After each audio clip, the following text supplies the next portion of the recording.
Bendiciones, querida familia, bienvenidos a un nuevo episodio de Enfrentando el Temor Podcast. Una vez más les quiero recordar y recomendar que por favor escuchen los episodios anteriores, pues tales son fundamentales para el entendimiento sistemático de las verdades que aprenderemos hoy. Espero que el episodio de hoy sea de tanta bendición para su vida como lo ha sido para mí poder escribirlo. Hoy continuamos nuestra caminata por el libro de Job. Y hoy encontraremos una vez más a uno de los amigos de Job acusándolo y veremos una vez más cómo en su dolor, en su proceso de dolor, Job comienza a imaginar que quizás alguien más, además de ser un árbitro entre él y Dios, como vimos en el capítulo 9, pueda ser su testigo fiel ante Dios. Recordemos que el libro de Job, en su mayor parte, describe el proceso de un hombre en extremo sufrimiento, que está empezando a dar nombre a sus temores para poder vencerlos. También recordemos que Job, en medio de su dolor, ha comenzado a tener la valentía de dar voz a su desconsuelo, a sus frustraciones, y esto le ha dado puerta abierta a empezar a contemplar alternativas a su dolor, aunque parecen imposibles. El episodio de hoy lleva por título Socavando las bases de la religión. Como ya vimos en los últimos episodios, la idea de que una desgracia tan grande haya ocurrido a un hombre de la eminencia de Job obliga a sus amigos a creer que Job ha pecado seriamente ante Dios. En el episodio anterior nos dimos cuenta que para Job ya no es suficiente lo que conoce sobre Dios. Al darle voz a lo que lo agobia, a su descontento y su sufrimiento, Job ha descubierto que hay algo que no funciona en su colectivo sistema de religiosidad. Es por eso que él comienza a deconstruir la estructura de su entendimiento limitado de Dios. Es precisamente en ese proceso que Job concibe la idea de la resurrección. En su dolor se ha dado cuenta que lo que conoce él y sus amigos sobre Dios no está completo, o el sistema en el que han encajonado a Dios se ha desmoronado, porque Job sabe que al final Dios reconocerá su inocencia, como él mismo lo declara en capítulo 13, versículo 18. Como veremos en la lectura de hoy, esto no le cae nada bien a los amigos de Job, y es por eso que uno de sus amigos, Elifaz, lo acusa de estar socavando las bases de su religión. Con eso en mente vamos a la palabra de Dios en Job capítulo 15, 16 y 17. Les pido que por favor se tomen tiempo para leer los 3 capítulos en su totalidad. Yo solamente leeré los primeros 6 versículos del capítulo 15 y estaré haciendo referencia al resto del pasaje durante este episodio. Leamos entonces. Estaré leyendo de la Nueva Traducción Viviente. Dice así: Luego Elifaz el temanita respondió: Un hombre sabio no contestaría con tanta palabrería. No eres más que un charlatán. Los sabios no se enredan en palabras vanas. ¿De qué sirven tales palabras? No tienes temor de Dios, ni reverencia a Él. Tus pecados le dicen a tu boca qué decir, y tus palabras se basan en el astuto engaño. Tu propia boca te condena, no yo. Tus propios labios testifican contra ti. Oremos. Señor, gracias, pues a ti te pareció bien que los primeros escritos que nosotros conociéramos como tu palabra incluyeran el relato de la historia de Job. Gracias porque en el relato de hoy podemos ver cómo Job, aun siendo acusado de socavar la fe, ha llegado al entendimiento de que en el cielo hay un testigo ante ti que puede intervenir por nosotros. Señor, permítenos vivir en tu palabra hasta que tu palabra viva en nosotros. Como acabamos de leer, Elifaz acusa a Job de hablar como alguien que no conoce a Dios, como un charlatán, como un sabio loco, quien habla desde la profundidad de su pecado, simplemente porque Job habla desde algo que es desconocido para Elifaz. Es más, en el capítulo 15, 9, Elifaz le pregunta directamente a Job: ¿Qué sabes tú que no sepamos nosotros? ¿Qué entiendes tú que no entendamos nosotros? Para sus amigos es simplemente inconcebible que Job aún esté tratando de traer su caso ante Dios, que esté hablando de la posibilidad de un intermediador y de la posibilidad de la resurrección. Para ellos no hay nada que pueda cubrir la supuesta maldad de Job, y el simple hecho de que Job esté pensando o proponiendo estas posibilidades es un astuto engaño. Creo que puedo entender a los amigos de Job. Del otro lado del dolor, de la angustia, del luto, es imposible identificarse con aquellos que se duelen, con aquellos que sufren injusticia y con aquellos que están pasando por un luto.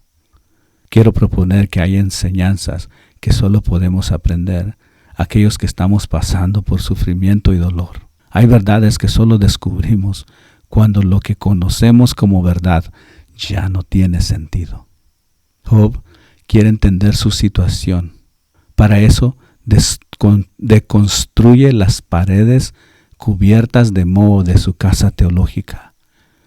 Con esto Job busca probar que sus fundamentos están bien puestos.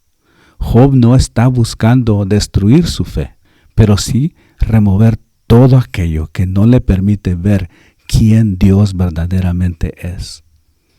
Por concebir la posibilidad de la resurrección y por pensar que Dios aún puede cubrir su maldad, Job es acusado de ser un charlatán, alguien que no teme a Dios, un pecador con sed de maldad, un impuro, un corrupto. De hecho, su amigo pretende poder explicar a Job desde su propia experiencia cómo responder a su dolor. Oiga nada más, el amigo de Job cree que con su propia experiencia, que con su propia sabiduría limitada y encajonada, puede explicar lo inexplicable. Muchas veces en nuestro falso sentido de religiosidad intentamos explicar el dolor de otros. Rehusamos creer que Dios puede estar hablando a otros y condenamos lo que Dios puede estar haciendo simplemente porque no lo entendemos. Lo peor que podemos hacer con alguien en el proceso de luto y de dolor es pretender que conocemos su dolor. Ya he hablado de esto en otros episodios, pero simplemente les recuerdo que lo mejor que podemos decir en la presencia de aquellos que están sufriendo cualquier tipo de pérdida es, sintiéndolo, lo siento.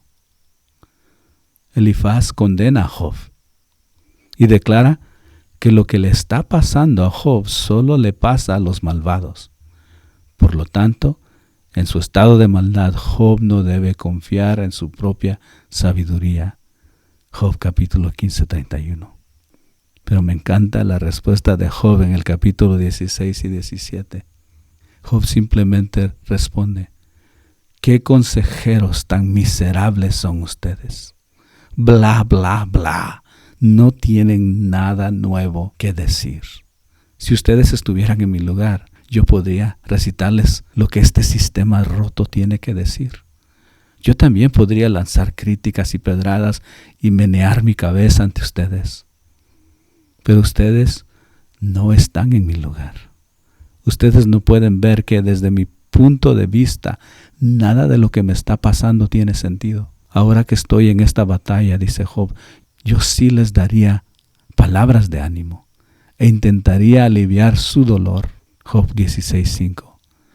Henry Nouwen presenta el concepto del herido sanador, donde él explica que el mejor sanador es aquel que ha sido herido. En pocas palabras, los sanadores heridos ofrecen sus heridas para ayudar a otros a recibir consuelo y aliento. Comparten los sufrimientos de Cristo y comparten con otras personas el consuelo de Cristo. Se convierten en una presencia gentil, fuerte y compasiva para las personas que los rodean, dice Henry Nouwen. Job esperaba que sus amigos tuvieran tal postura, pero ellos no pueden servir de consuelo, pues aún están encajonados en su religiosidad. Pero Job no ha perdido la esperanza y termina descubriendo una de las verdades teológicas más trascendentales de la humanidad. Mire lo que dice Job 16:19. Ahora mismo, dice Job, Mi testigo está en el cielo. Mi abogado está en las alturas. Espero que haya captado lo que acaba de suceder.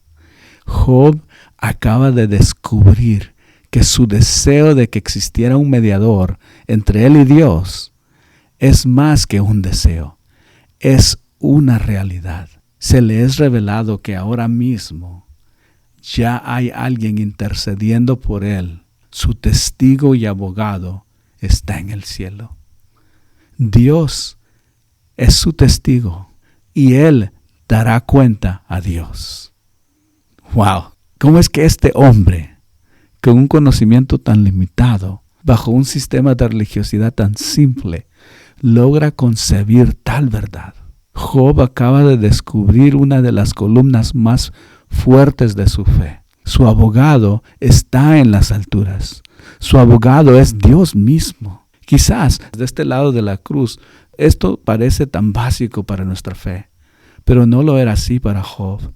Él no tenía el Nuevo Testamento, él no tenía el Antiguo Testamento, no tenía los Evangelios o las cartas de Pablo, pero en medio de su temor, en medio de su dolor y discusión con Dios, ha logrado descubrir que su abogado por excelencia ya está activo en su caso. Esto me recuerda a las palabras del apóstol Juan, en el que varios eruditos creen que fue el último libro por ser escrito del canon. En 1 Juan 2:1, Juan dice: hijitos míos, estas cosas os escribo para que no pequéis. Y si alguno hubiere pecado, abogado tenemos para con el Padre, a Jesucristo el justo. Pareciera que Job rompe los fragmentos del espacio y el tiempo y se apodera de esta verdad. Desde el primero al último libro del canon, Job se salta 2000 años acumulados de revelación divina y dice: esta verdad es mía. Esta es mi verdad. Yo tengo un abogado con el Padre y Él es mi testigo. Solo me resta callarme un ratito y absorber este glorioso momento. Los amigos de Job, al igual que los religiosos de nuestro día, creían conocer a Dios en su totalidad. Según ellos, el sistema ya está establecido. Y así es como las cosas funcionan. Para ellos, lo que Job está proponiendo amenaza socavar las bases de su religión. Querido amigo, si has llegado al punto en tu proceso donde te encuentras encajonado por el sistema religioso de tu fe, quizás ha llegado el momento para que comiences a plantearte preguntas difíciles sobre lo que crees. Es decir, comienza a arrancar la alfombra y a tirar las paredes de yeso para ver las columnas o los marcos de madera que sostienen la estructura de tu casa teológica. Desmonta tus creencias para revelar de qué está hecha tu fe y qué es lo que mantiene unidas tus creencias. Sé que esto suena raro, pero es algo que hacemos constantemente en nuestra vida cotidiana. Constantemente estamos renovando nuestra manera de pensar, nuestra manera de creer con respecto a la vida. De hecho, el apóstol Pablo nos exhorta en Romanos capítulo 12 y dice: no se amolden al mundo actual, sino sean transformados mediante la renovación de su mente. Así podrán comprobar cuál es la voluntad de Dios, buena, agradable y perfecta. Cuando nuestros sistemas religiosos no se bastan para explicar lo que Dios está haciendo en nuestras vidas, somos llamados a ser transformados por medio de la renovación de nuestra mente. Esto puede asustarnos y no ser parte de nuestras prácticas de fe, pero quiero proponer que esto fue algo imperativo para la madurez de la fe de Job y lo puede ser para la fe de nosotros. Quiero que por favor noten, no estoy recomendando remover los fundamentos de tu fe, pero sí las paredes viejas que se han enmohecido. Y estoy recomendando que las reemplaces por paredes nuevas, que reflejen la realidad de lo nuevo que Dios está haciendo en tu vida hoy. Job no tenía acceso a las grandes verdades que nosotros conocemos como la palabra de Dios, la Biblia. Pero nosotros sí. Sabemos que Cristo es nuestro abogado ante el Padre y eso hace toda la diferencia. Los dejo con esta exhortación. No pretendamos encajonar a Dios en nuestra religiosidad. Más bien, hagamos espacio para conocerlo de una manera más real. Oremos. Señor, gracias porque en tu infinita misericordia a ti te pareció a bien dejar este libro para que nosotros hoy aprendiéramos de él. Gracias porque Job pudo atravesar la barrera del tiempo y el espacio y encontrar esta realidad, esta verdad para su vida, de que tú eres su abogado y que estás en las alturas. Gracias, Señor, por ser nuestro abogado. Gracias, Dios, por enviar a Jesús a este mundo, porque tú amaste tanto a este mundo y enviaste a tu Hijo para que todo aquel que en Él cree no se pierda, mas tenga vida eterna. Hoy nos apoderamos de esa vida eterna, Señor. Amén. Si llegaron al final de este episodio, los invito a que compartan nuestro podcast con sus amigos, con sus familiares. También los invito a enviarnos un mensaje dejándonos saber desde dónde nos escuchan y cómo les está ayudando este programa. Créanme que sus comentarios me motivan. Y como siempre, pues les esperamos en nuestro próximo episodio para que juntos podamos descubrir por medio del libro de Job cómo enfrentar el temor con valor. Los quiero mucho. Que el Señor los bendiga.